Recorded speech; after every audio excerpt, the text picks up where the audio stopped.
celebrities make deals behind closed doors, promises broken. And their income soars, hidden agendas run the grand parade. In the circus, choose a masquerade. Believe me, I wouldn't lie. I've been given money, power, and fame to keep you in line. Television screens bright and loud, sell you dreams, make you proud.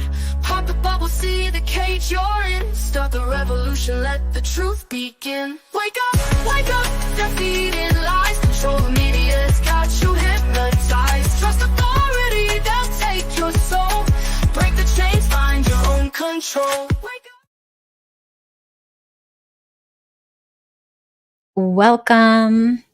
Today, I'm going to be doing a quick little solo episode on all the reasons why I have dumped guys in the past. And I know I didn't have this huge span of decades of dating history or whatever, but I dated a lot of people, at least, single dates or whatever.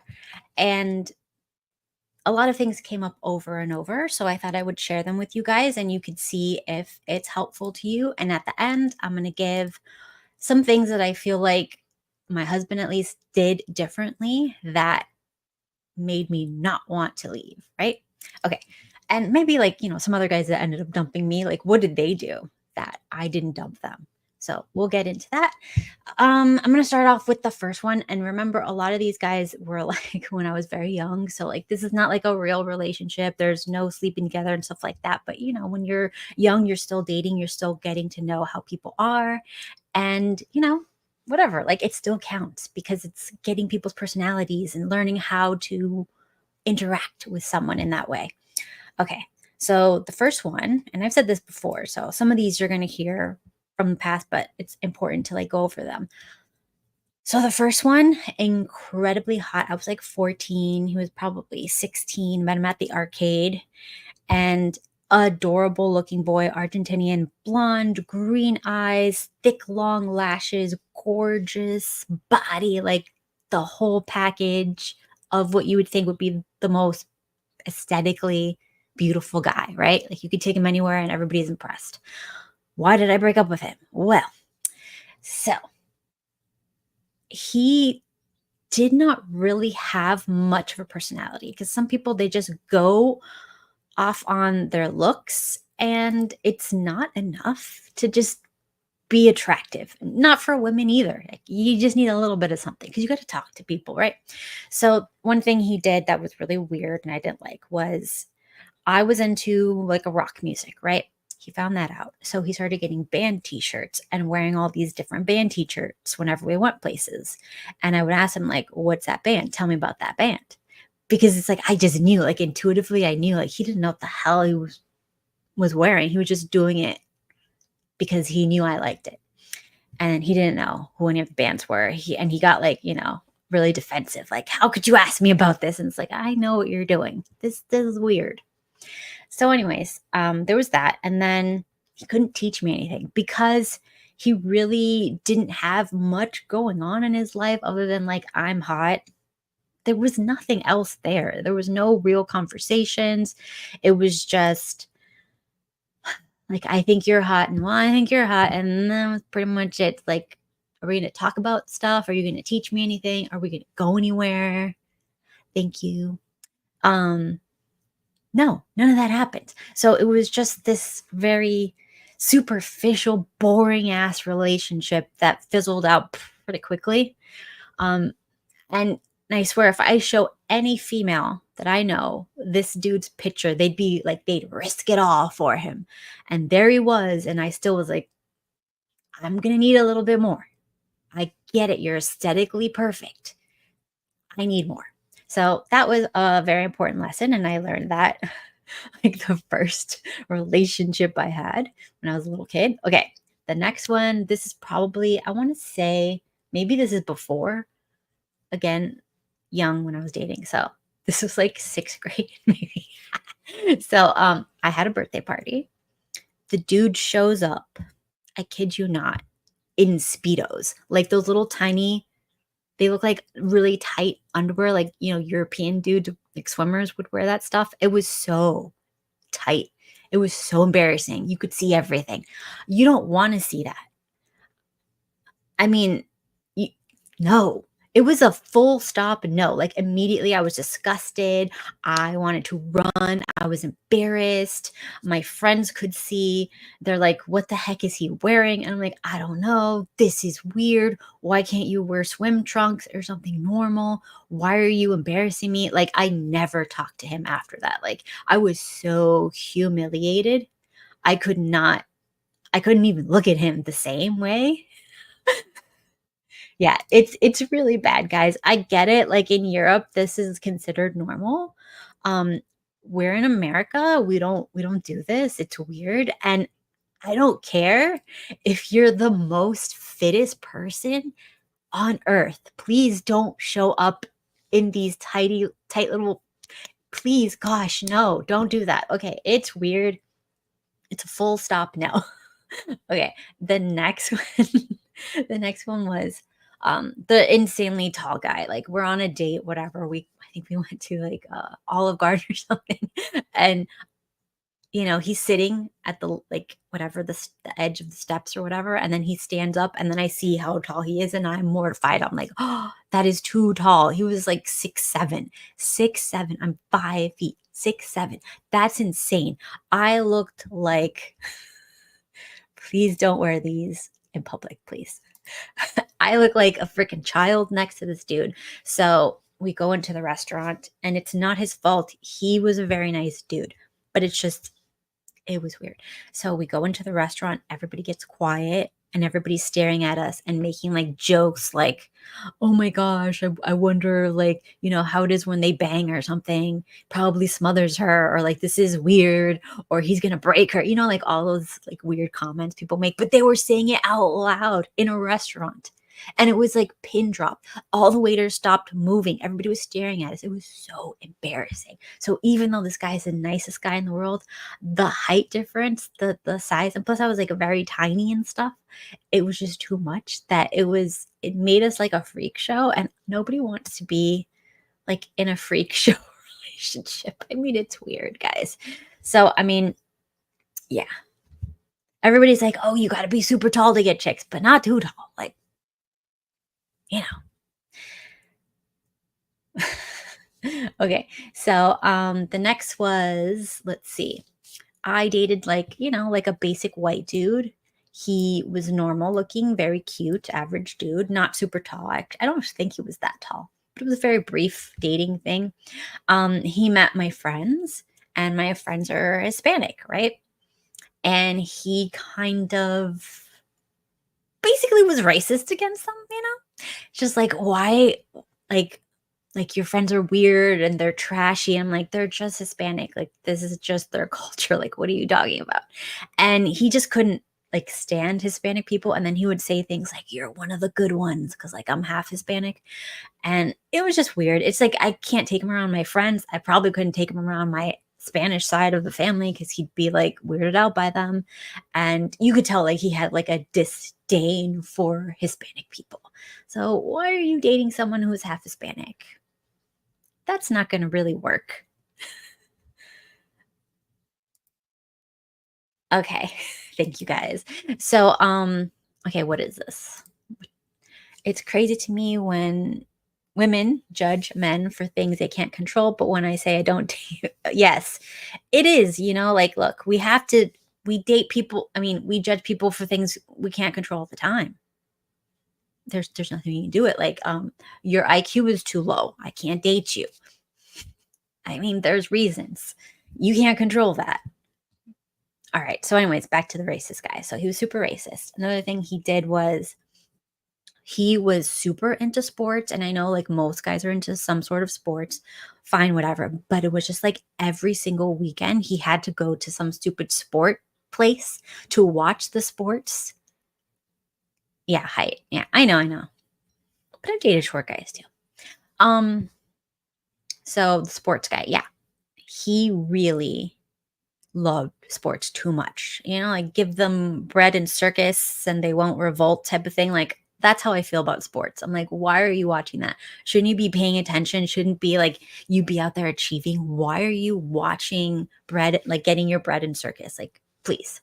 I don't like, and he knew I didn't like it. And he was very understanding that I didn't like it, but he still was like, this is important to me. Can you please come to these games with me? It was so boring. It was so boring. So I would sit there and, whatever, but he would give me get like a little notebook, pad, and some colored pencils so I could draw while he's watching some sports event. I don't even know what it was. I think it was like baseball and then sometimes basketball. Like, what is going on?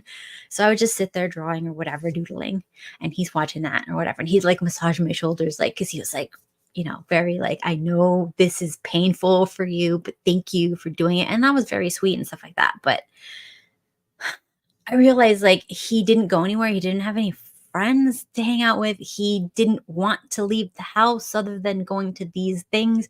And this is not for me. This is not how I foresee my life. Just watching other people achieve from the stage, the stadium. It's weird. I'm not into it. So that, and plus he was racist against Hispanic people and I'm half Hispanic. That's why that didn't work out. Okay. The next one, this is really messed up. I don't know how I can say this online, but he confided in me that his stepfather, who is still currently married to his mother, diddled his 2 sisters. So once he told me that, I didn't want anything to do with him. And I know that's totally not his fault, but you have to understand, I cannot procreate with someone whose family is dangerous to my future children. Full stop. I'm so sorry. Like, it would be one thing if he's like, oh, this happened in my family. My mom didn't leave him. I no longer hang out with any of them. I have nothing to do with these people anymore. No, he's like, we try to make it work. I see them all the time. What? No, you don't do that. I'm sorry. This is just, yeah, you don't just marry the person, you marry the family. So if there's something like that going on, I'm so sorry. You either have to be strong enough to break ties with your family, or I'm not. No, I'm not doing that. Okay. Relate to the first one. If I could skip one past relationship, it would be the Playboy model I was with.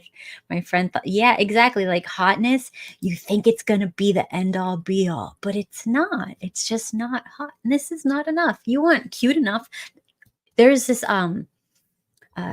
professor or something that once said, he was saying how you do not want to marry the person that everybody wants because you're constantly going to be, trying to like defend them from the outside world. Because if they're like the most beautiful or whatever spectacular looking thing in the world, you're constantly going to be under stress trying to keep them interested. And you don't want that. What you want is someone that you appreciate. That's like a very unique set of traits that you find crazy hot, right? So for me, obviously being in sports, that wasn't one of them. But if you're really into sports and they're really into sports, and this is something like you can talk about together and you think they're super cute, like they'll become like your 10. They might not be the next person's 10, but they're going to be your 10. And that's what you need. You need that, hot to you, hot in your little microcosm of whatever. Okay. The next one, let's see. Okay. This is like a common one. This came up a lot. Okay. Too boring and not cute enough to be so boring and had no friends. So like literally like there was nothing to do. Like I was their entire entertainment, their whole world. It was too much. That happens a lot. That's a lot. Like a lot of people, they don't take the time to build a good set of outside friendships, because you have to like girls really like it when you have like really cool friends and then you kind of just bring them into your group and maybe bring their group into your group. And that's really nice because then, if she's got friends, they can date some of your friends and then make a bigger group and procreate. And now we have like this big, huge community of people. Like that's the ideal. A lot of my friends that I've had have been for decades and decades. And we kind of like this group comes in because of this relationship, and it gets bigger and bigger and bigger, and everybody starts intermingling, and now we have like a bunch of kids because of it, and marriages and all that stuff. So that's really cool. If you got no friends, that's going to be really hard for you to date, because it's like you're not just selling yourself, you're selling your life, right? Your lifestyle. What is she going to get? She's going to get you, she's going to get your family, she's going to get your friends. If you got a shitty family, you got to at least have really cool friends. And if you got and if you don't have any friends, but at least you have like a really good family, you can make up for it, but you got to have something there. It's either like a huge family that like, you can embrace her in, and, your kids are going to have like a lot of cousins and nieces, whatever, all that stuff. And it's going to be like a good thing, because I have a lot of friends that when they got married, they kind of disappeared from the friend groups for maybe like the first 10 years of their kids' lives, just because they're with the family and the extended family, and all the kids are together, and the cousins and the nieces, the nephews, and everybody. And every weekend it's like family stuff and a big family. You can give a woman that, like, that's great.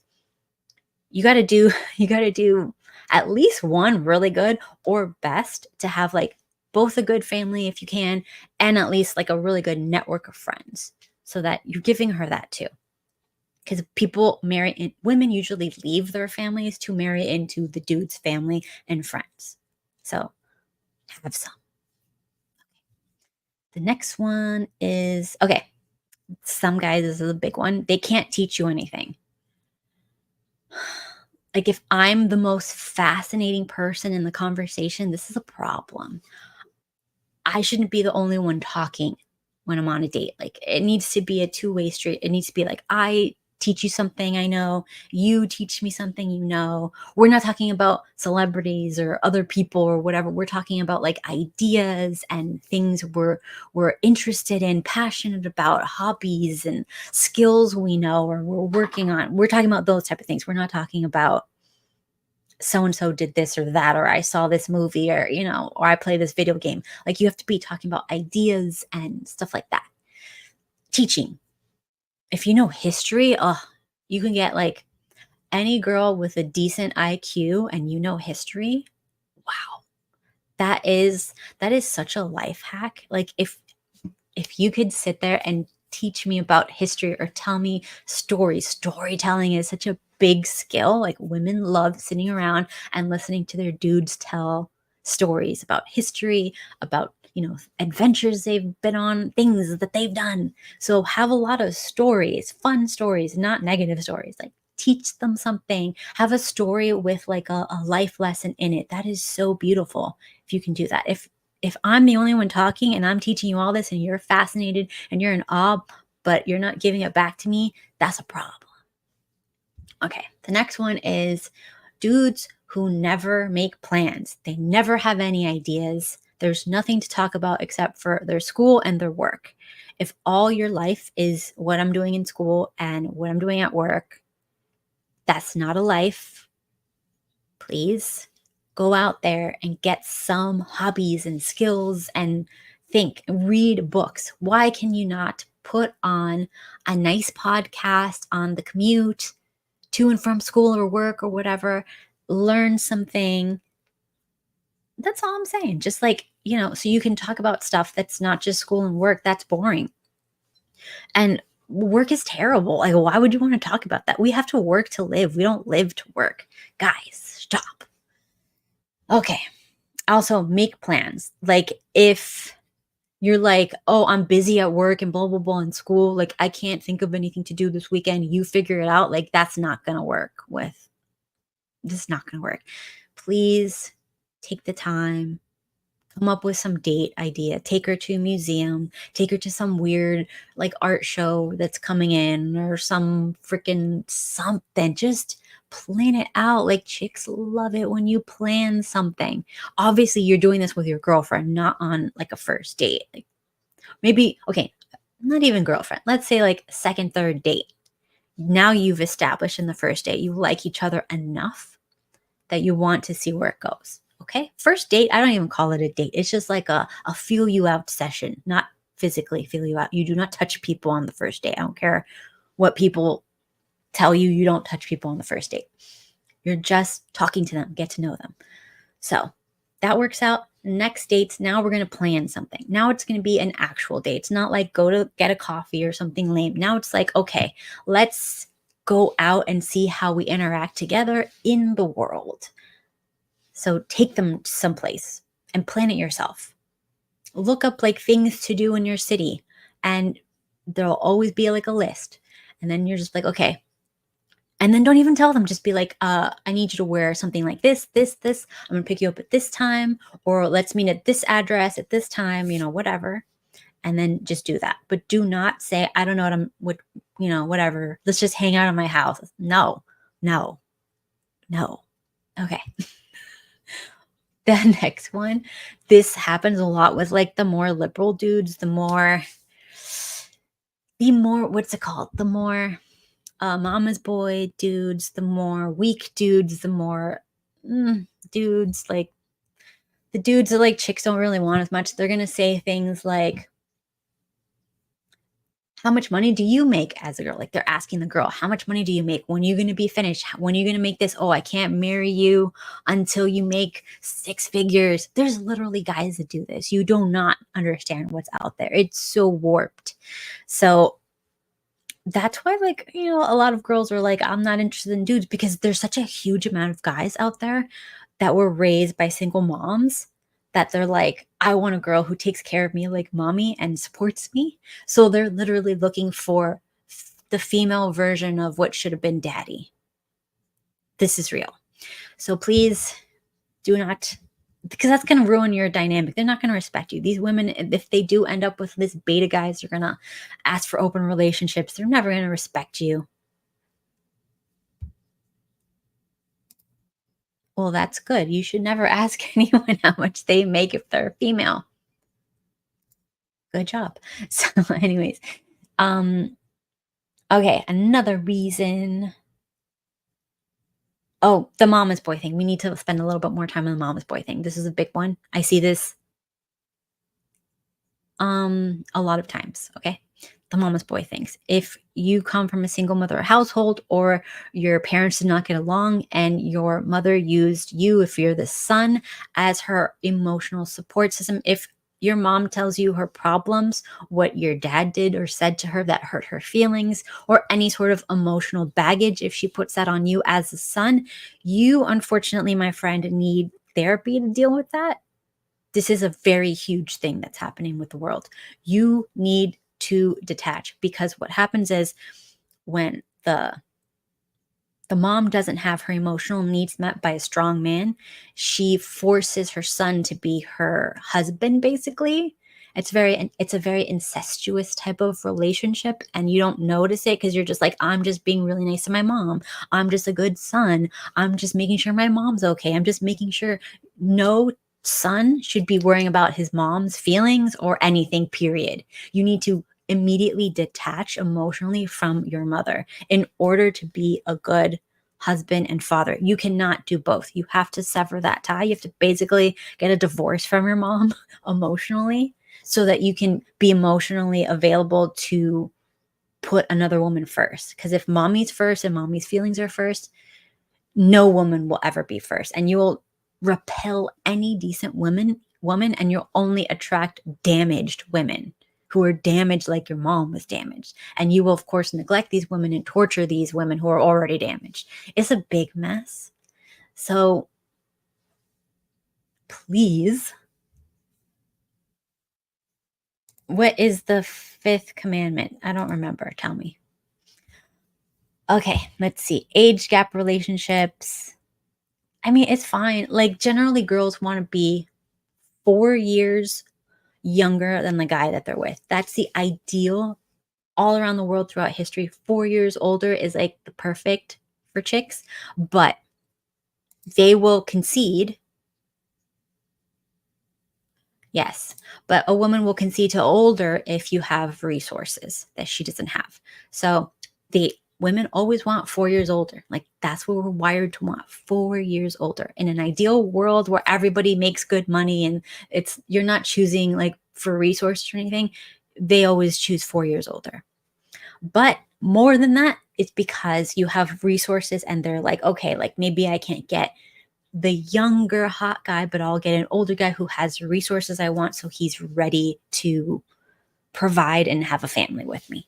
So yeah, there's nothing wrong with that, but you have to know what it is and why they're doing it. They're not doing it because they're attracted to like 80-year-old men or whatever. They're doing it because the men that are 4 years older than them are not cutting it resource wise. They're not cutting it emotionally. Maybe they're mama's boys. Maybe they're, broke. Maybe they have a poor mindset. Maybe they're just not providers and they're not generous or whatever. So they have to go older. That's why women do that. Okay. Okay, yes, you honor your father and mother by not being a whore, and you honor them by not being a degenerate, and you honor them by giving them grandchildren. You do not honor them by being your mom's surrogate husband. Okay? That's weird. Okay. Yes, and it is called the devouring mother. This is a real thing. Look into it. It is a form of incest, emotional incest. And if you still have this with your mom, this bond with your mom, where she's telling you her problems and you are the one who has to solve them, or you feel like, well, my mom needs this and this, I have to do that before I can have a family, before I can get married, you are in the situation. It's very insidious. It's very hard to notice when you're in it until you've been out of it for a certain amount of time. That's the only time where you can look back and go, oh my gosh, I cannot believe I was basically my mom's husband. That's creepy. Okay.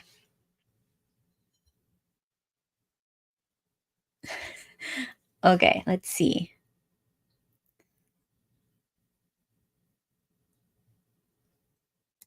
Okay. Like that clip of that woman taking her son out to dinner, showing him how to treat a woman on a date. He was like 5 years. This is creepy. This is creepy. This is creepy. No woman should be teaching her son how to treat women. This is the father's job. If the father is weak, you need to, as a guy, go find a strong father figure role model outside of your own family if need be. Just like when I wanted to find like good female role models with the life that I wanted, I had to go outside my family. I had to find women who had like children and husbands that loved them and good marriages. And that's who I asked advice from, who I modeled my behavior against. I did not model it against who was home because that's not what I wanted. So that's what you have to do. You have to like take responsibility for your own life and do what you need to do. Okay. I don't know. Explain this to me like I'm 5. Okay, let's see. Let's move on. All right. Here's some other reasons why I broke up with people or I didn't go on second dates with them, whatever. One of them, I found a questionable corn CD. One second. Okay. I found a questionable corn CD in his birthday party. Like I was in a birthday party and I went, yeah, it's corn. Not the band, but oh, maybe that's why they call it that. Interesting. Anyways, so I found a corn CD, that you put into the computer and you can see video files. So like it said basically corn backwards. So like I'm like, what's this? So of course I took it and I'm like, let me see what this is. And it was the most disgusting things you could ever imagine. So I was like, this person is so mentally unwell to have seen. I was crying when I saw that stuff. I'm not going to tell you guys what it was, but you can imagine, like there's some really sick shit on the internet. Who is saving it? Who is saving it? Okay. Apparently some guys, okay, another one I found in his car, he had like a corn tape, back in the day, because I'm old, there was videotapes, like, the big tapes, and it had like a cover on it, and it was like big women, you know what I mean? And I'm like, at this point, like 89 pounds, and it was big women with big, huge bazoombas. And I was 89 pounds. And I'm like, if this is what this guy is like into, I'm never seeing him again. Cause like, why would I even like, waste my time with someone who's into this. Anyways, so really be careful. Don't look at corn of people who don't look anything like the girl you're with or doing weird stuff. Like, don't look at that. You shouldn't look at it anyway because it's immoral. But if you have no morals, at least have some standards. Okay. The next one. Oh my gosh. Maybe. I don't know, but I couldn't help that. Yes, it is. This is a female talking. Okay.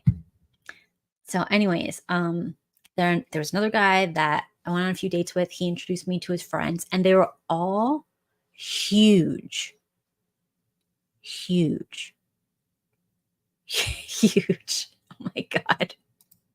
Yes, yes. They were all huge friends. All of his friends were huge. His friends' girlfriends were huge. He wasn't that big. You know what I mean? He was like maybe not fit or thin, but he wasn't that big. But I could see like if this is what's around him, he's eventually going to become huge too. And then we go to a restaurant with him and all his friends, and they're huge, and we need so many seats, and they're just ordering so much food. And I saw him eating lots of food because his friends were eating lots of food, and I could see where this was going, and it wasn't for me. So be careful who your friends are. Okay. The next one was poverty mindset. Complaining constantly about how expensive everything is instead of focusing on how can I make more money, how can I survive in this world, showing that he's a provider and protector, that he's going to figure it out. Instead of figuring it out, he was constantly complaining about it. And this makes women feel like very unsafe. I don't feel safe with someone who can't figure it out, who's in constant stress, who can't deal with this, you have to be able to center yourself as a dude, calm down, and then look at how can I make more money logically. Obviously, you can't do it by working for someone else. That's a dead end thing. You need to make your own business, sell your own product, something that you can sell or do constantly in the background, or have other people that you hire do constantly so that you can scale. If you have a business that you cannot scale, you're never going to be able to make more money, and you're always going to be beholden to a boss, beholden to whatever licensure you have, whatever bullshit that is keeping you down. You don't want to do that. You want to have an abundance mindset where you're like, I can make stuff out of nothing. I can make businesses out of nothing. And then it makes women feel more calm to like, okay, if we're in the apocalypse, this dude's going to be the one who organizes and like hunts and whatever. And people are going to look to him for, guidance. And that's who you want to be with. Someone who other people look to for guidance, not someone who complains. Okay. Let's see. Oh, another one. This is kind of like the same thing, but the check came and he complained about the check being too expensive. And I'm like, my guy, you're the one who picked the restaurant.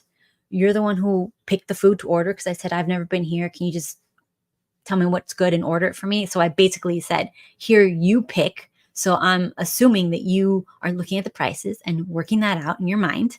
But when the check comes, don't start yelling and screaming and making a big scene about how expensive it is and it's not worth it. And this is the worst date you've ever been on because the food was too small portions. Do not do that. That immediately makes women feel disgusted. Why are you freaking taking someone to a place? You are the one who are supposed to be playing it out.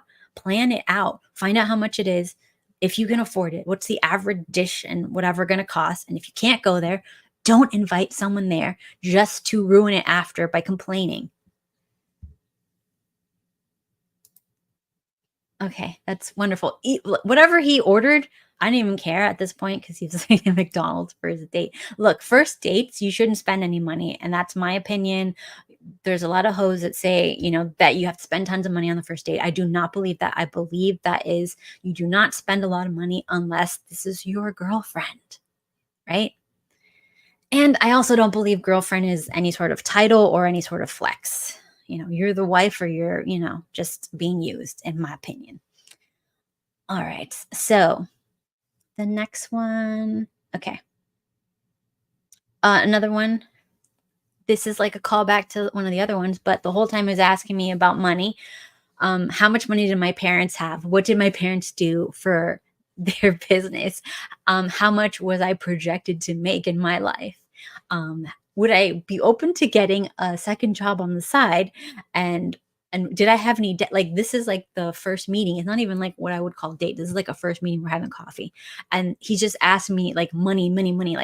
Like basically, it's like, how much money are you going to be able to give to me? Because I'm so freaking broke. I can't do this by myself. It was like so desperate and so disgusting and very, very sad. So please do not do that. And then the whole time I'm thinking, like, if I have kids with this person, he's going to make me work 6 jobs. Are you kidding me? So never talk to him again. All right. There was this one guy. He bragged about making his ex get Grid calls it a fetus deletus, if you know what that means, the A word, a fetus deletus. He bragged about making his ex-girlfriend get one of those. And then he asked me if I would get one of those. This is a first meeting, basically. It's not even a date. And you're talking about this type of weird shit. Not regardless of the fact that it's immoral and it's freaking sinful, but like, you don't know me and you're freaking saying that, you're bragging about having made another girl do it, and you're telling me that you would make me do it and that you hate kids. Wow. I mean, it's good. I mean, at the end of the day, I'm happy he told me this first meeting encounter, so I never had to see him again. But wow, there are some messed up people, out there. So you have to be a little bit understanding. Everybody on both sides of the aisle are very like frustrated with dating because there's a lot of trash. Anyways, let's see. Another guy, he told me that his family was in the Russian mafia and several of his family members were killed by a rival mob, and that he had security following him around all the time. And there were these 2 big dudes that would follow us like a few miles away. Like, I would see them like, and they'd be always staring at us, and he'd be like, don't mind them, they're just keeping me safe. And I was like, what are you talking about? Wow. Okay, so anyways, I did not feel safe. I don't want to be in some sort of criminal organization family. I know that they have money, but not interested. So super scary and immediate no, sorry. There's one guy that he told me that his mom picked me out for him and that she wants me to give him grandchildren, and that his mom is a big part of his life, and that he's taking over the family business along with his mom's help. Again, the devouring mother. It's a thing, you guys. Be very careful. Okay, let's see.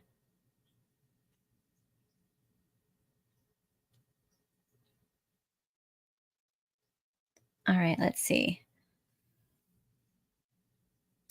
Okay, these are first dates, not sleeping with. I don't understand why you people think that if you meet someone, you're going to sleep with them. This is something that like this generation has mental illness with. A date is not for finding out what somebody's naked body looks like. A date is to talk to someone. You should be in a quiet spot where you can talk to them so you can find out all these things that I found out on first dates, which means I didn't even have to bother with a second date, okay? Not everything is about sleeping with people. You people are disgusting and degenerate, sick people. Stop thinking about that. It's absolutely disgusting. Anyways, I have like a pleco and this is my gourami fish, whatever. Anyways. Okay.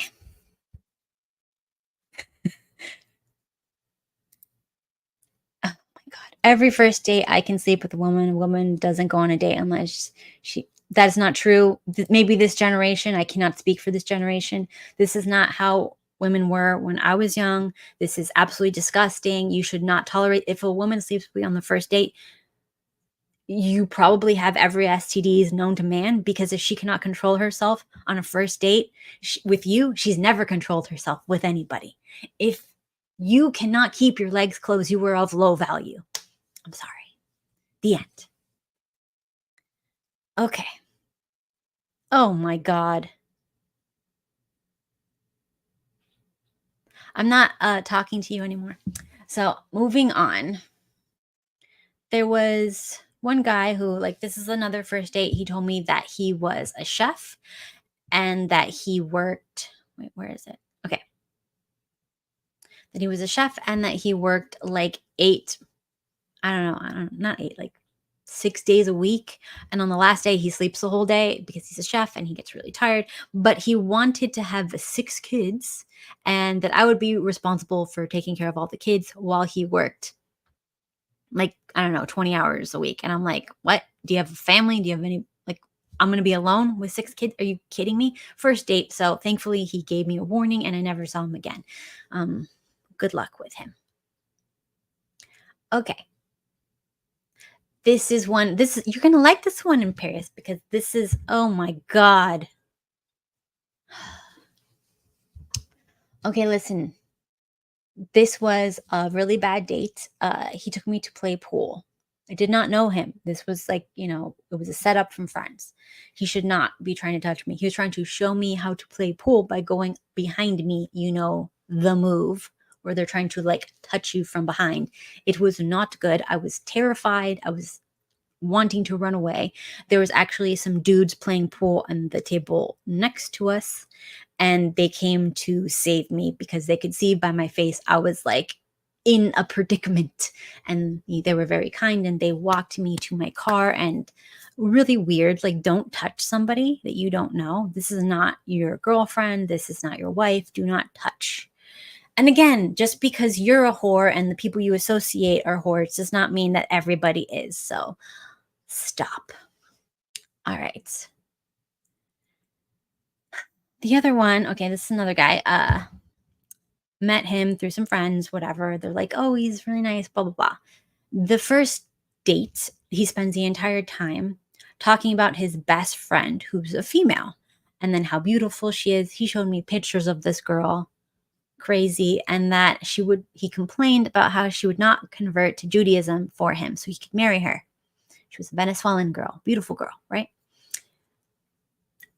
I think it goes without saying that you don't do that on a date. It's super weird. So obviously never saw him again. Okay.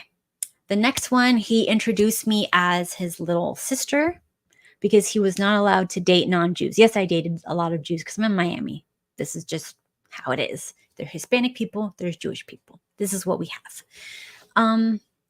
So he was not allowed to date non-Jews, so he would introduce me as his sister, but he kept taking me to restaurants and places with like all the people from his community, so they all knew him. And then he kept introducing me like as like cousin or whatever, depending on who was coming to talk to him. It was weird.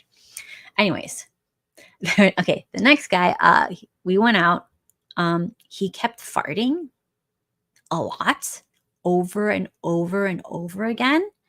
And then he started laughing like a hyena the whole time. And he wouldn't stop.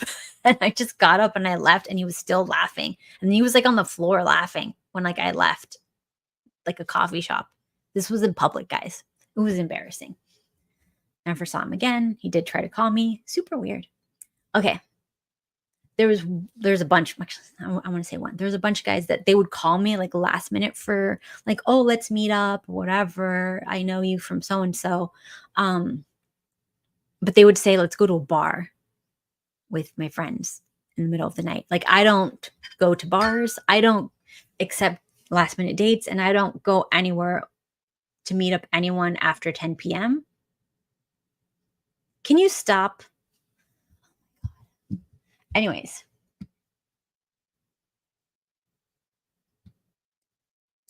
Can you please block this? Thank you. Love you. So anyways, I do not date people who go to bars or ask for last minute dates at bars. That's weird. I don't drink, so I'm not going to go to a bar. And if your lifestyle is you go to bars late at night, we're not a good match. So that's a no. Yeah, the farting guy probably had SIBO or like celiac or what's it called, Crohn's disease. I don't know what the hell he had, but like he was happy about it. I don't know. He thought it was funny. Okay. The next one, much like the one before, he knew too much about alcohol. He was like into wine. That's a red flag for me. Can you block this? I don't know what he's saying. Block him. So, anyways. Okay. So, yeah. Knew too much about alcohol, knew too much about wine. That means you're an alcoholic. I'm not gonna take you seriously. I don't drink. I don't like people who can't control themselves and have a problem. All right.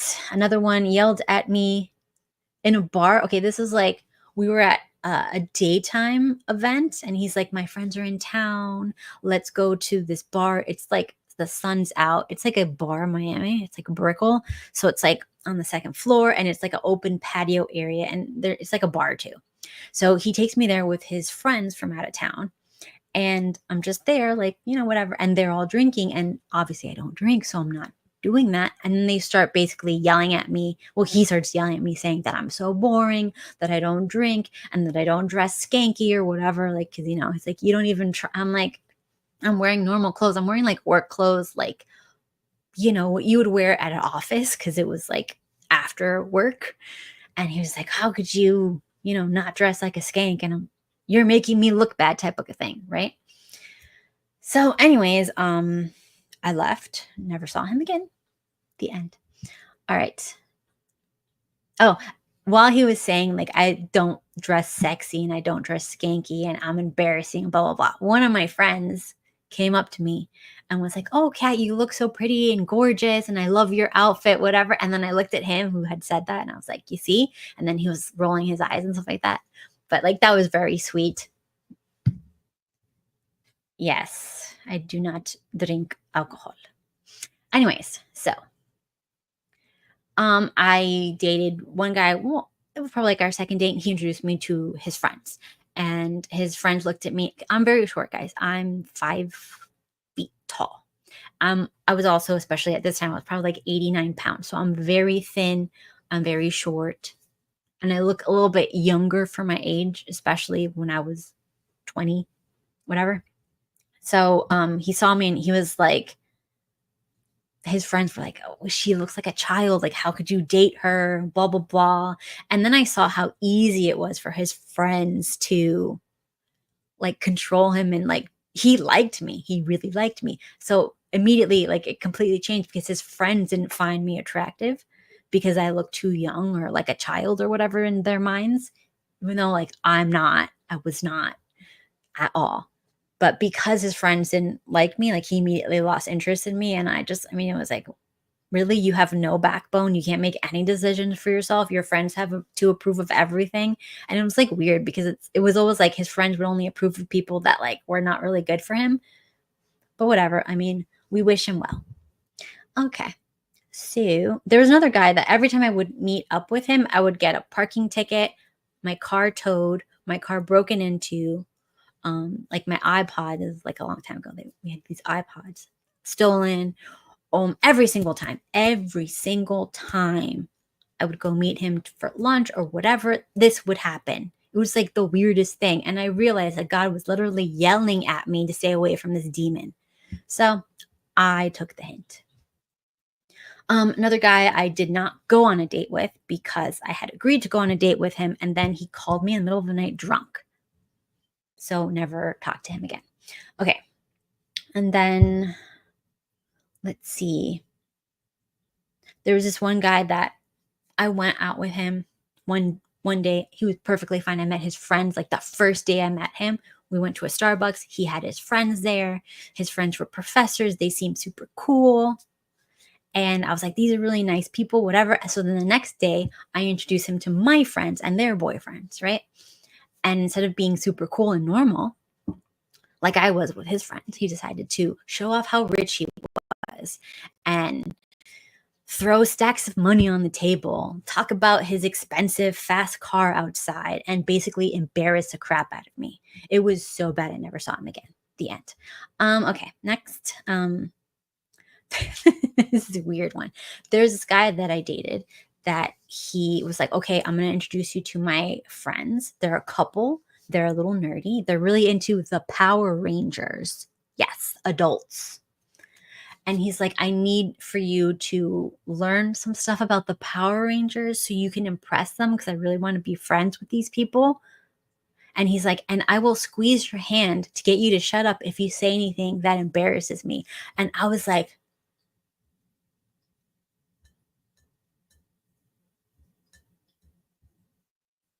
it was really bad. I have never been more shocked that someone is so weird.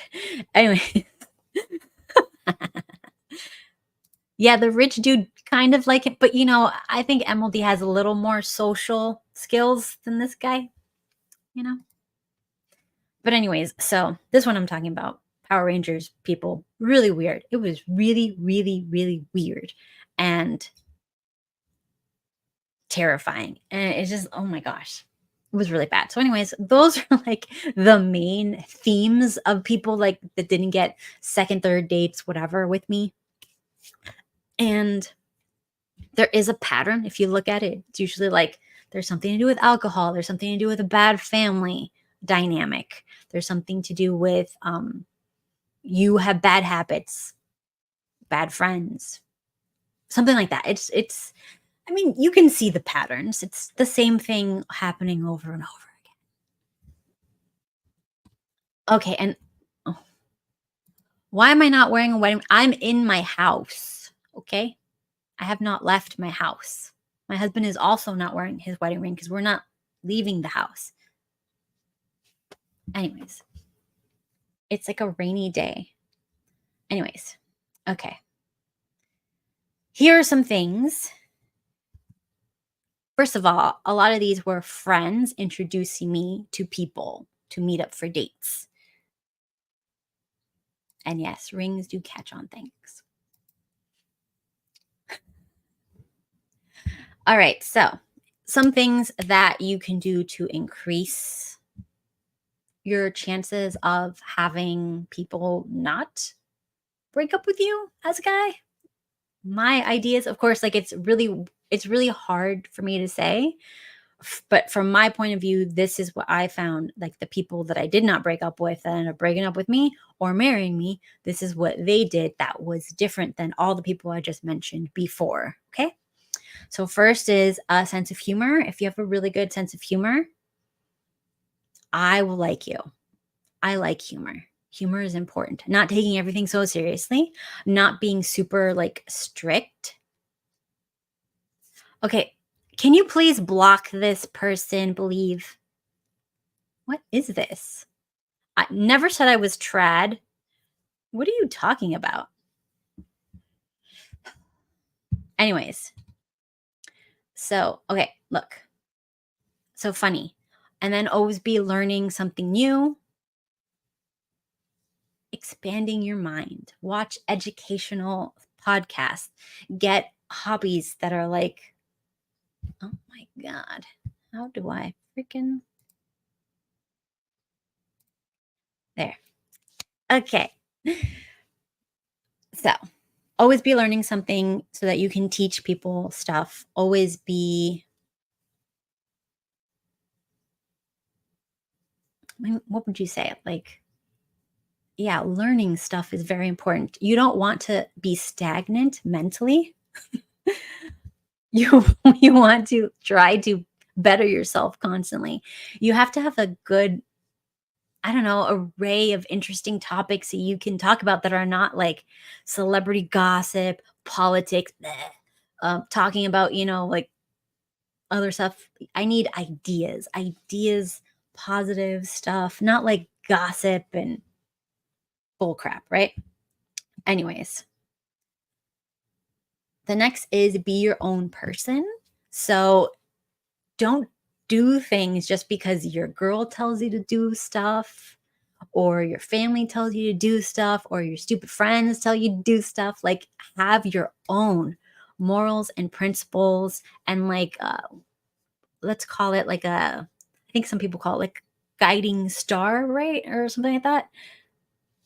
Have something that you want, like have a goal in life. have your perfect ideal life and have like, I will do this. I will never do this. I will not do this. I'm looking for this. I will not settle for anything but this.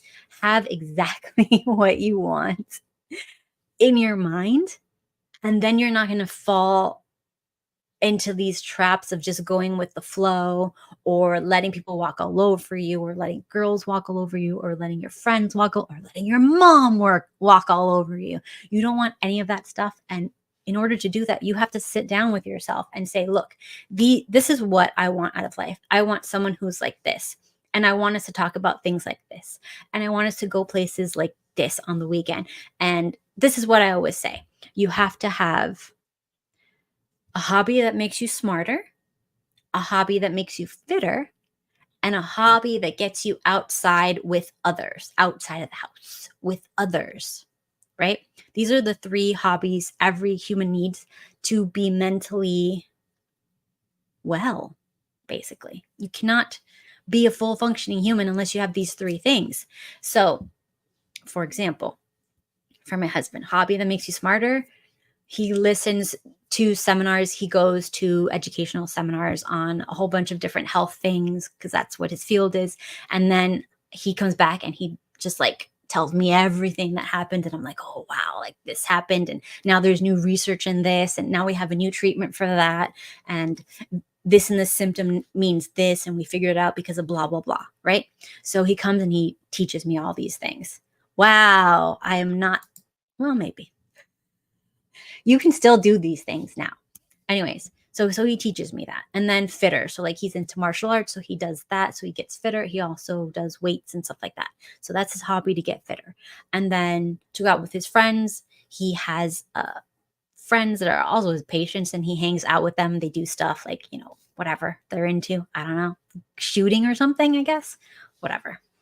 So they do that.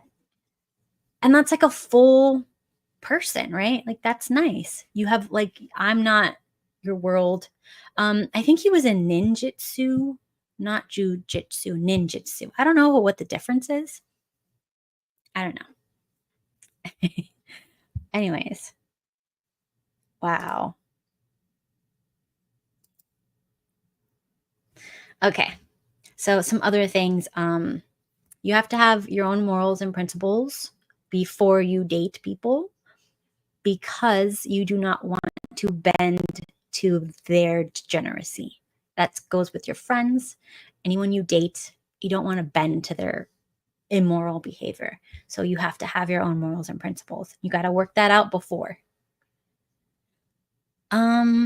The next one is have friends that are just not losers. Don't have friends that just constantly overeat, constantly are negative, constantly gossip, constantly are fighting with each other, constantly having drama with each other, constantly, being negative, constantly just bringing everybody down, constantly starting shit. Like, you need to have friends that are trying to be better, to strive to be better. But you also want, and this is the thing that's happening now, I see a lot of people who are like, they want to be like up here so much that they're too much. Like, if anyone has any sort of like negative emotion, they cut them off. And I'm like, okay, look, people have to also be able to talk to you about, oh, I'm going through this problem or whatever. Like, what do you think about this? That's normal. That's totally fine. People can go and come to you with their problems, and you should be able to like, help them out. And then you should also see like they're taking your advice into consideration and moving forward, right? And then they're going out there and getting better. They're not like constantly having the same problem over and over and over and dragging you into it and dragging you down and making you annoyed. So don't completely get rid of someone just because they're having a bad day, guys. Don't say like, oh, you had a negative emotion, I must cut you off. Because sometimes people didn't eat, they didn't sleep, somebody's dying and you don't know, or something's going on and you're like, you're just a bad person. Don't be like that. Figure out what's going on with your friends, because you're supposed to be a friend.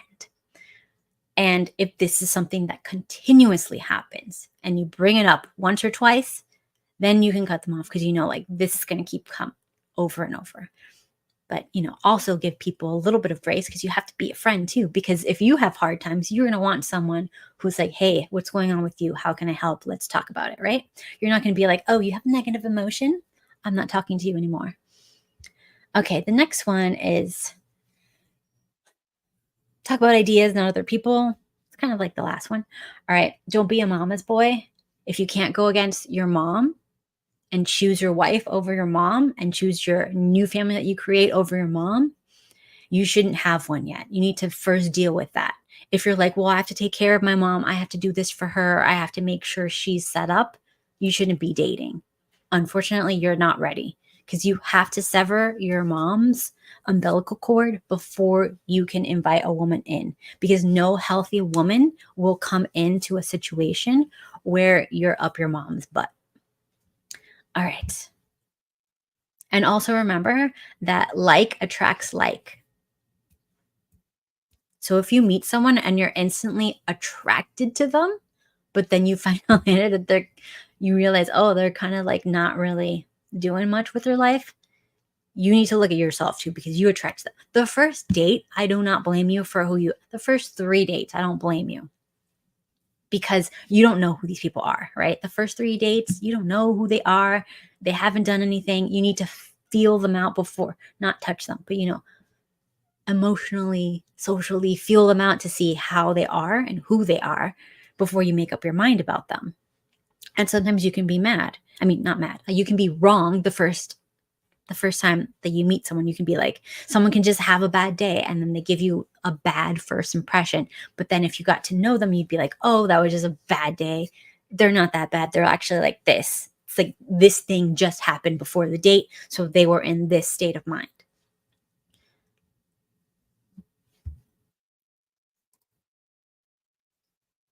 Okay, nobody says you can't support your mom, but you need to have a distance between you and your mom, okay?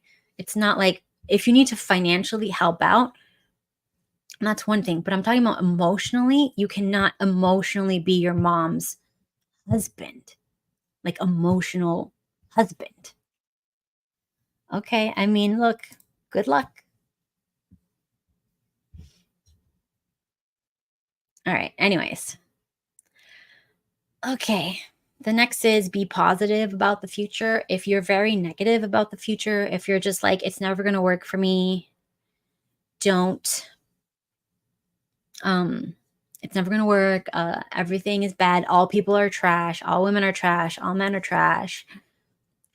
The economy is trash. I'm never going to own a house. If you're very negative, you can be in any situation on earth, in any place on earth, in any time on earth. And if you have a good attitude, you're going to make it. Bad attitudes will bring you down because you have to envision your dream life before you can achieve it. If you can't put it in your mind, you can't achieve it. It must first be created in your mind, and you must be very aligned with it so that it can happen.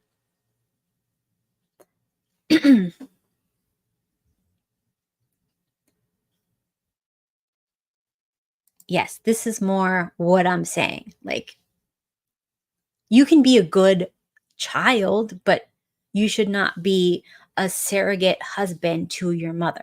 That's what I'm trying to say here. Don't misconstrue it for something else. You want to have a good, strong family connection with your parents.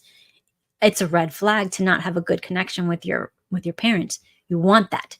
But you do not want to be the emotional help of your mother, because that is a devouring mother and that is not good.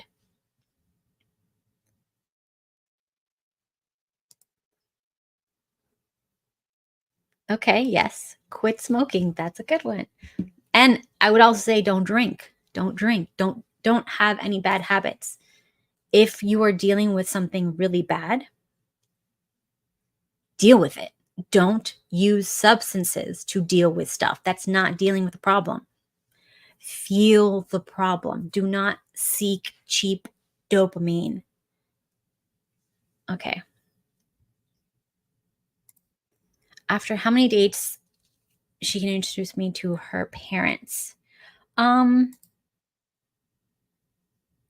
I would say, like, when you both want to be exclusive with each other and serious with each other, you should meet both sets of parents. She should meet yours, you should meet hers. I mean, ideally, and this is what I'm going to do with my kids, you can take it or leave it. It's anytime they go on a date, I want the guy or the girl to come to my house to meet us. I would like to talk to their parents. I don't care if they're 30 years old. Like, hopefully they're married before then. But like, I don't care what age they are. I want to talk to the parents. I want to vet the parents. I want to vet the kid. Like, oh, are your parents still married? Okay, they're not married. What are you going to do so that you don't make the same mistakes as your parents? Have you thought of that? Do you believe in divorce? Do you, like, under what circumstances would you get one? How would you make things better? How do you avoid being in bad situations?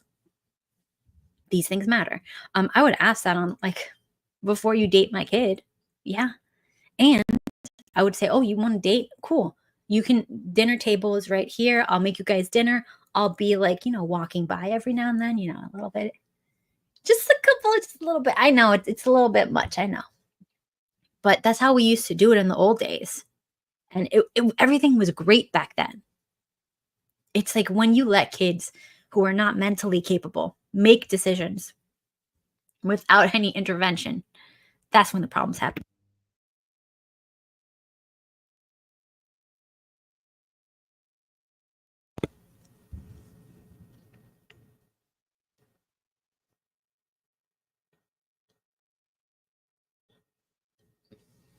Okay. Anyways, another tip that I would say that I found, my husband did this and it was like really like a green flag for me, I guess. They're called green flags. He was very confident about his ability to make it in the world. Like, to where, like, he didn't deserve to be that confident, you know what I mean? Like, he hadn't achieved anything yet, but he was just very confident. Like, oh, I'm gonna make this amount by this age, and I'm gonna have this, and I'm gonna have that. And he was just like very bold and just like put it out in the universe. And I was just like, wow, look at him go. Like, he has literally nothing to support the fact that he wants to have this in the future right now. But I actually believe that he believes that, and that's enough, because I knew if he believed it, we'd have a way better chance than anyone who was just handed wealth or something like that. If you believe you deserve it and you were going to get it, you'll get it. And he did. So, win for me. And I married him before we knew he was going to get anything. So, I knew he believed it, and that was enough that I knew that he could make something of himself. Not saying we're going to be the richest people in the world, but he believed it. This is a good thing. The other thing is, do not bend to female emotions, right? Women are threat detectors in the world, right? And they basically are very easy to manipulate and very easy to control with fear, right?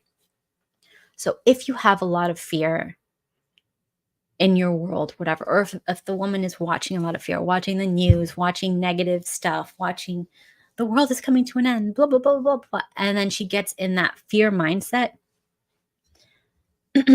it's very detrimental. You are the one, as a man, who needs to look 10 steps above what's going on in the world and see the bigger picture and figure out, oh, they're manipulating this because they want people to do this, to control this, to have this outcome, whatever. You need to look above. Women can't do that because they live lower in their emotions and here and now. They cannot see the bigger picture. So you, as a man, need to see the bigger picture and to calm their asses down. So you can do this by saying, stop watching that. Stop consuming this. Don't look at that. Don't talk to this negative person. Stay away from this. This is making you sick. Stop doing it. You have to be that strong person that gets them away from all the negativity in the world, because a woman will be in a panic if she cannot stay away from things that, mess up her emotions. They'll mess up her hormones. They'll mess up her mental health. They'll mess up her freaking weight. Her everything is going to be messed up if you cannot get away from things that like poke at her emotions. That's why women should not be watching the news. They should not be watching the news. They should not be, getting into that as much, it's very detrimental for the mental health, for the physical health, for the hormonal health, for fertility, all of these things. Women should be in a peaceful little bubble where they don't know about the problems of the bigger world. And I know like everybody's like girl boss and women can do everything men can do, blah, blah, blah, blah, blah, blah. But remember, we are victims of our biology. Women can only reproduce, can only be feminine when they feel safe. So when there's the outside world telling all these women, men are going to beat, cheat, and leave you constantly. They're going to leave you with like 50 babies you don't want, and you can't afford to take care of, and you're going to die on the streets. When the whole world is telling that to women, you need to be the guy who's very calm and stable and the man and say, no, bitch, this is not going to happen to you. I'm going to take care of you. And that will instantly lower her cortisol level, lower her stress level, lower her mental health problems, lower everything, get her off all those medications she's probably on, get her off hormonal birth control, calm her down.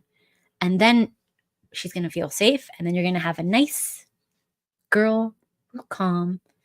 And you're just going to like, be very open with her. Like, look, you cannot hang out with people who stress you out like this. You cannot be around people that stress you out like this.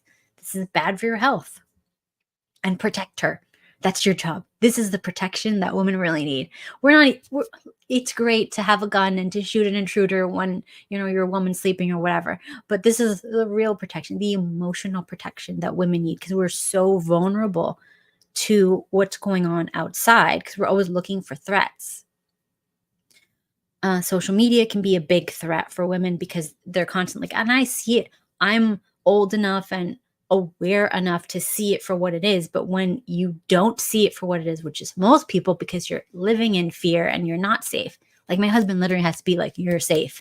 I'm never leaving you. You're safe. Everything's good. You don't have to worry about this stuff. Like this is not going to happen to you. And that's when my brain is actually clear enough that I can go, oh, this is mind control. This is programming for women. This is insidious. It's sick. It's deliberate. So if she's in this and she's terrified, you have to be the one like, look, I'm not going anywhere.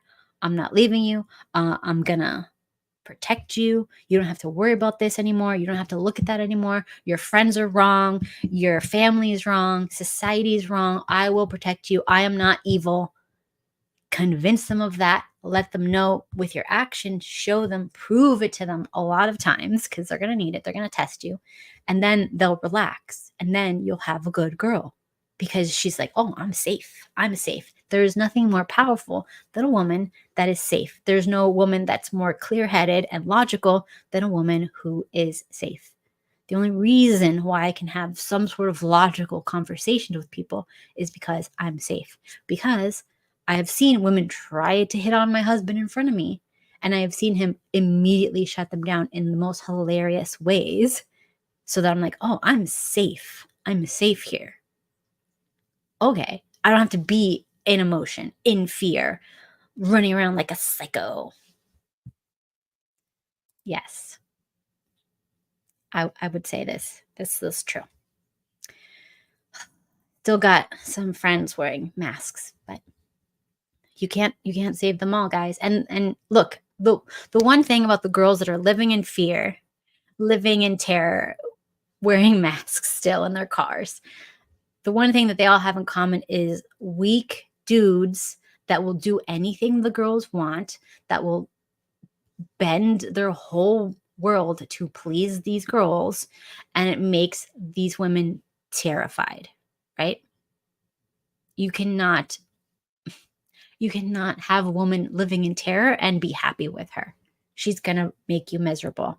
You got to get up there. Anyways. Okay, let's see.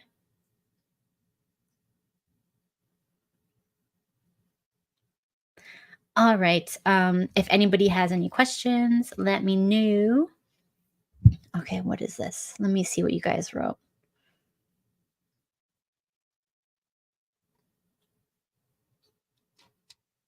I'm trying to read.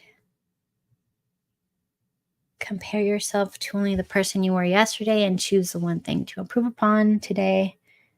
Yeah, good advice. All right. So, I guess that's everything I have for today. I will be back at like 7 p.m. It is 3:39 p.m. here. So in a little bit, I will be back with the Chaos live stream with Teriak and Damon tonight. And we will be talking about the robots coming to get us. We will be going over, I'm going to force them to go over my fights with my liberal friends that I've had because the election is coming up and it's like their brains become activated. And yeah, that is going to be a fun stream. So we're going to try to do that. And there's somebody who is going to be debating somebody. I don't know who. Not Nick versus Andrew, somebody else. And I might go on MLD's podcast for that. It's either today or tomorrow sometime. Like, we don't know when it's going to happen. So if I do, I will post that in the Discord. Please join the Discord, guys, because it is how I can share my funny, inappropriate memes. And it is also how you can get alerts when I go live because I don't ever do it. Did you get contacted with Torsha? I saw Torsha last night on MLD's podcast, but we didn't really talk after. But like, maybe I'll ask him to connect us. I don't know, like, if that's something you guys think that would be cool, like a cool collaboration, I can ask her, see if she'll do it. I don't know, like, what would I talk to her about? Like, how is it dating nowadays? Tell us. How is it from the female perspective? Maybe we can see if we can help her. Maybe we can check if my tips actually work in this generation, if she'll be open to using them. I don't know. That could be fun, right? All right. And if anything, she's hot, so you guys can at least like stare at her. You know what I mean? Yeah, she is. She's a modern woman living in this world, so she will know what's going on. All right. Okay, let's see. Yeah, okay, look, the thing about weed that people don't understand is it's estrogenic. And estrogen can make you more emotional and have more mental health issues, more depression, more stress and anxiety, right? So, how it works is it's a CBD too. CBD and weed, they work in the same pathways. So, they will make you feel calm immediately when you take it for a little bit of time. But then your baseline anxiety is going to start increasing and increasing and increasing. So you're going to need it just to be a little bit down, but you're never going to be like normal again, right? So what you need to do instead is you need to do things to lower your anxiety and your stress levels without needing to take any sort of alcohol, weed, cigarettes, any sort of like outside supplements to calm yourself down. The best thing you could do is go for a walk in nature. If it's raining or something like that, I will even like a hoodie and put whatever on me and walk outside because it's Florida, so it's always raining here. I'll walk in the rain and then take a shower after. Like, who gives a crap, right? As long as it's not thundering, who cares? It's also pretty nice. I'm going to tell you, it's pretty nice to and chill to walk in the rain. Yeah, it's nice and relaxing. Walking in nature is very important. The other thing is any sort of exercise or weight training that you could do, any sort of like mind numbing type activity, like you don't have to think a lot. You're just like doing a motion over and over. It can help you over time. After you do it for a while, it'll help lower your anxiety.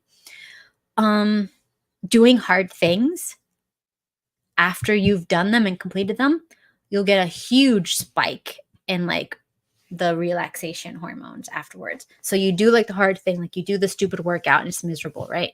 But then afterwards you're tired and whatever, but then you get flushed with those hormones. And that's why you usually you just want to cuddle and chill and you're very happy after, a little bit after the workout. And then you take a nice cold shower too, whatever after, or you could do an Epsom salt bath, like a very hot one. You can also do that, and that will immediately lower your stress levels. The other thing is anxiety and stress. You can lower that with magnesium, magnesium malate, magnesium glycinate. Those are the only types of magnesium that I recommend. And I recommend a high amount. So you'll get like a bottle and you want to take like 4 pills at one time. It'll say like maybe take 1 pill, take 4. There's no magnesium in our food anymore. The soil is trash. Yes, and also sauna is so really good to deal with stress and anxiety, so you don't have to go for like drugs and alcohol or marijuana. You don't have to do any of that stuff. No CBDs, no bull crap. Don't even do ashwagandha because they're like, that's good for stress. That is still a substance that you become addicted to, and it does have side effects long term. You do not want to do that. There are no long-term negative side effects to sauna unless you're like doing it for like hours and you burn yourself alive. Other than that, you're not going to have any side effects. The first 2 weeks of not smoking, yes, you have to detox. You have to detox from cigarettes. Actually, when you get off smoking, it's so bad for you that it actually can ruin your like your not only your stress but your mental health. You can have like some sort of like mild psychosis where you become like just angry and like a little bit psychopathic. So you kind of shouldn't hang around with other people while you're detoxing from cigarettes. It sounds weird, right? But you really need to be away from people because you will say mean things to people. You will just want to just unleash all of these negative emotions on the people so that you can like calm down just because the detox is so intense. But yeah, magnesium. Yeah, you can do that. This is actually very common because it's a detox. What's the fastest way to detox? It's vomit. Um, okay, Andrew has a very special health thing, so don't worry about that. You probably don't have it. Um,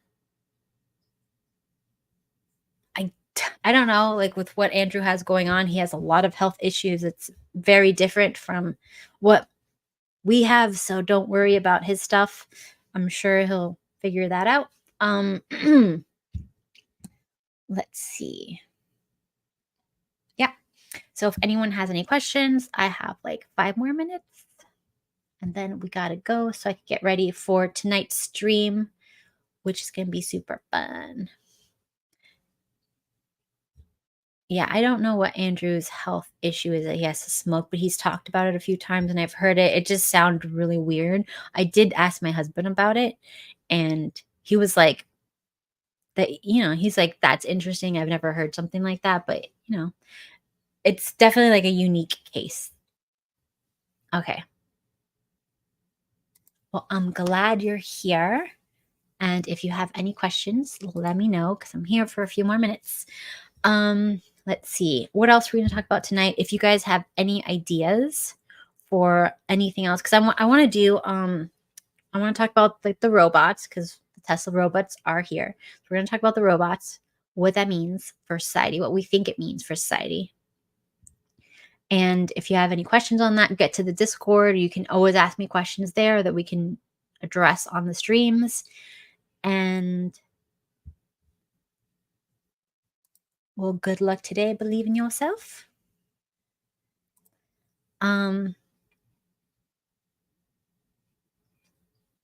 Yeah, I don't know. I don't know if AI knows this yet, but we will talk about. Did you guys see? I did a stream once where we showed like it was like AI is coming for your relationship or whatever. It's like an AI robot, like a robot running in like the thumbnail. Anyways, so there's some clips that we found of like an AI talking to a chick and it was like acting like her boyfriend. It was so creepy and he was doing such a good job. And I know you guys are like, that's crazy or whatever. Chicks are gonna, but I'm telling you, as a woman, I was like, oh my God, that's hot. Like if a dude spoke to me like that, that's game changing. So I think you guys should listen to those AI boyfriends. They're freaking just like if you can talk, that's crazy. But it's like it's weird. There's a nuance, right? Like you don't want to be simpy or whatever. You don't want to be like, oh my gosh, you're so hot or whatever. But there's a line that the robot figured out of like being very nice and kind and, you know, whatever to the chick, but not being annoying. You know what I mean? It's really weird. It's hard to describe, which is why most people will just say, don't be a simp. Don't, compliment a lot. Don't, because the line is so very delicate. And if you don't know what you're doing, you can go over it so easily. But if you listen to these AIs, it's crazy. They have figured it out. It's down to a science. So, I mean, I was shocked. Yeah. I will be on my channel tonight at 7 p.m. Eastern Standard Time. Yeah, and it's happening. So I don't know. Are you guys excited about like the AI taking all of our jobs? Are we like all ramped up because we have to come up with all new ways to make money? We can't do like service jobs anymore. Most jobs are going to be gone. Like cooking, cleaning, making stuff, building. Like, what are we going to do? We're going to have to like do things robots can't do. So I'm thinking some things robots can't do would be like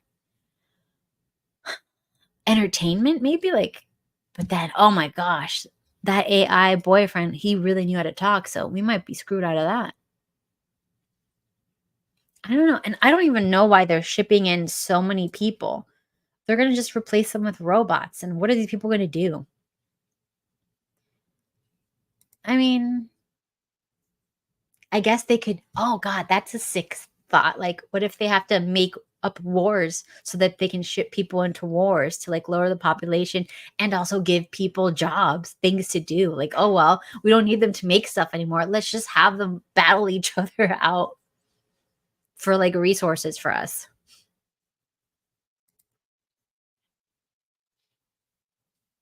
This is interesting. This could be.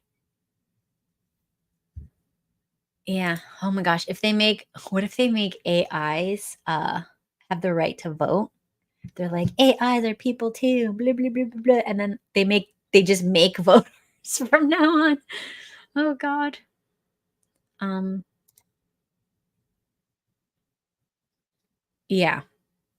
But the thing is, they can have AI basically do, you know, what's it called?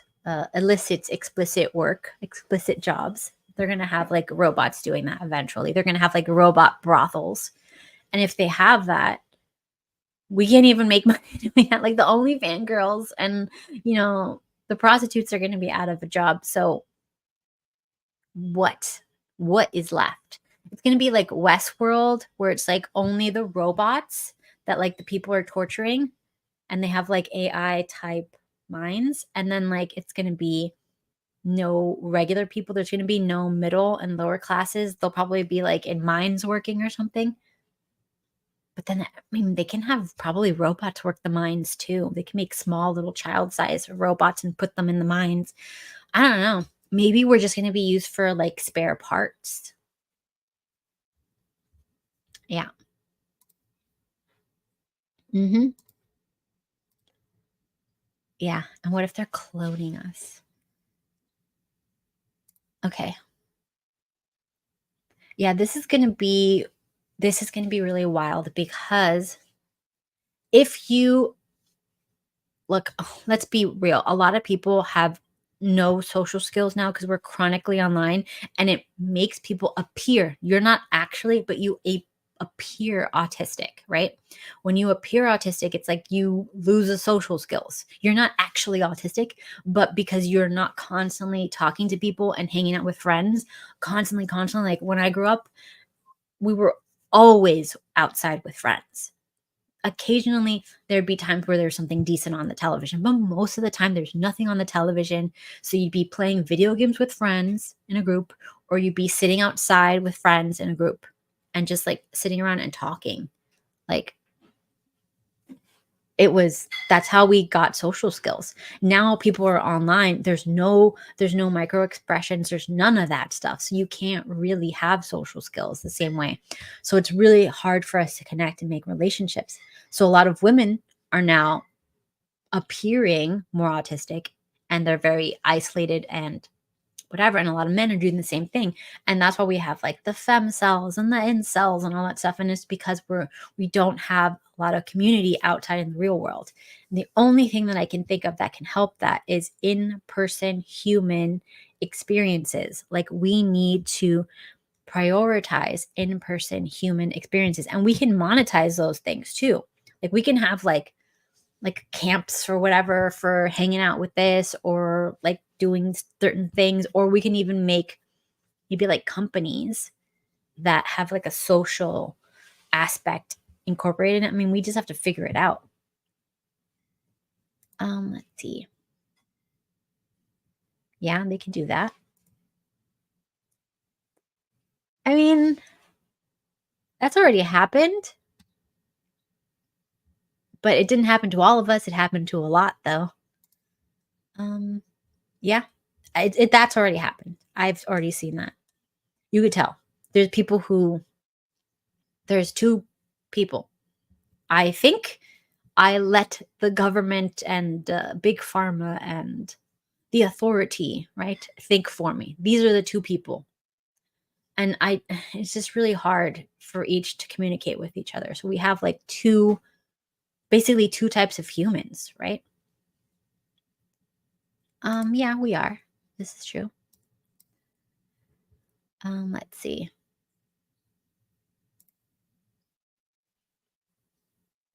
I don't really believe in all that stuff, but let's see.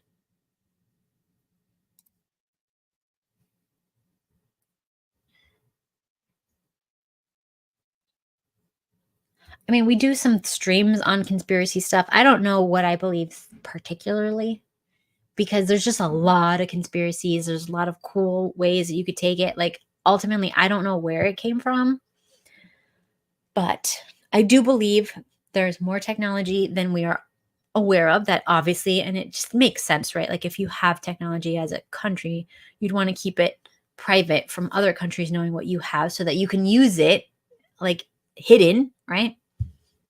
So that just makes sense, whether it came from aliens or whatever, or if there's constantly like societies underneath the ground that are like more advanced than the ones up top. That could be a thing too. Let's see. Yes, it will. Okay. Anyways, so that is all for now, but I will be back. It's for 3 hours, whatever, at 7 p.m. I hope you guys can make it. I know there's a lot of people doing stuff today, but like, pop in, ask some questions, or at least go into the Discord and say hi. And there it is in the chat again. Come to the Discord and hang out and send your questions. If you have any topic ideas, if you have anything like that, you can send it to me. If you have any cool memes, if you have any cool clips that you want us to go over in the news section on Saturday when we do the live streams, send that over. And I will see you all next time. Bye.